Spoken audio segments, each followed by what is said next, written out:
All right, we're going to do a Thai peanut chicken saute for you.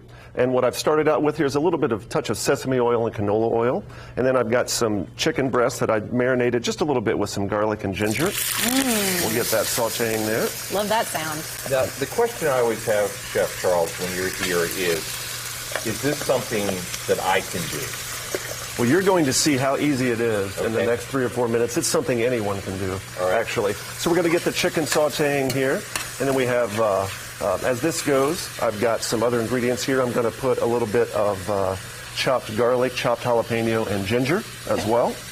Yum. Get that in there. You'll start to smell these aromatics as it hits the oil in the hot saute pan. Okay, so we've got this going here. We're going to let that go for just a second.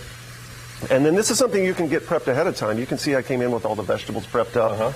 If you do, you can take something and you get all your stuff. You're going to make 2 or 3 meals ahead. You can get your veggies prepped. You can get your proteins prepped, even your starches prepped, right? So this is going to saute for just a couple more minutes. Then we'll add I have some chopped red and yellow pepper and some of the fat ends of the scallion. Okay. Okay. We'll let that go. And this, we're going to take, this takes about 15 minutes total cook time. So you can see that you can have dinner on your table in a pretty short order here. So we're going to let those go. Generally pretty healthy. Pretty healthy here. And we're going to add a little peanut butter, and I even used a natural peanut butter, which is just really peanuts that have been pureed up. You can do this at home if you could put your peanuts or cashews or whatever in the oven for a little bit, get them warm. It brings out the oils, and you put them in your food processor, and now you have a natural peanut butter.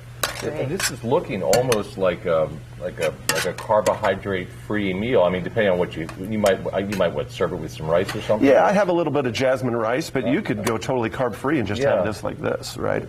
Yeah. So, and everyone's kind of watching their carbs these days, and rightly so. But right now, we're going to add a little bit of rice vinegar here.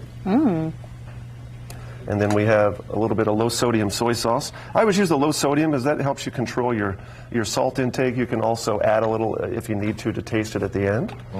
And then you can see this is starting to go here, and it won't take long. And then we're going to add our coconut milk. Now, this is about half of a can of coconut milk. You see it has the solids and the liquids as well.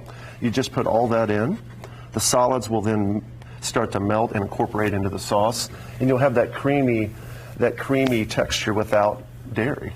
Wow. Yeah, so you can see how this is starting to come together here.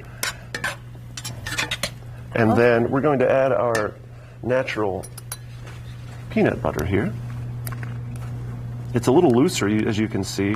It doesn't have all the fillers and emulsifiers in there that some peanut butters do. And that's just peanut butter. It's not some sort of particular... No, it's just what's called a natural peanut butter, which is just really the nuts that have been pureed up. Yeah, because they already have oils in them, so you don't really need to add anything else. And like I said, if you warm the nuts up just a little bit, they really puree up nicely in your processor. So you can see this already has some cool colors, and this just has to cook for a little bit. And then as this is cooking here, we're going to jump over to our dessert segment real quick. So in this saute pan, I'm going to this is about 2.5 cups of, I used frozen blueberries because you could use fresh, but they're not always available, right? So this is frozen blueberries. You could have lied to us, Chef. We would have believed you. They look awesome. They do look awesome. They do really look good. And then I'm going to take a little bit of lemon zest. Lemon and blueberries are a natural pair.